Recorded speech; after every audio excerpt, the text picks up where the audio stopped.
You are a pseudo intellectual. You won't believe that you are a pseudo intellectual. Point number one. You actually bongers and people comment section and try to start an argument.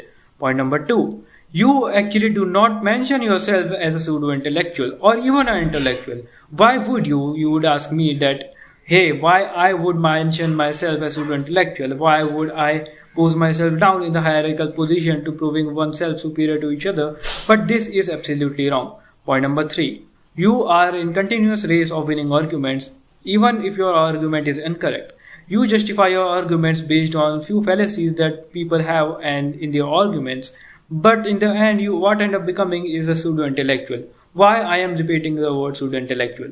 You are seeking motivation advices from YouTubers, and there is only one source for you to seek intellectual capabilities, which is YouTube, which actually is against the whole concept of intellectualism. If you want to seek intellectualism, you must go ahead and start reading psychology books, philosophical books, the ancient texts which are actually considered very much philosophical and very much intellectual by the philosophers like Aristotle and Plato. But what you are doing is seeking intellectual advice from these so-called intellectual YouTubers and YouTubers in YouTube application and proving yourself an intellectual.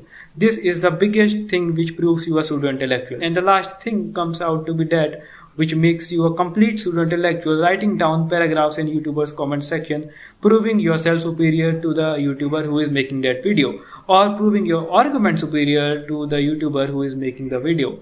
Even I have seen people writing paragraphs in my comment box and justifying themselves as superior and proving myself a down-to-earth person.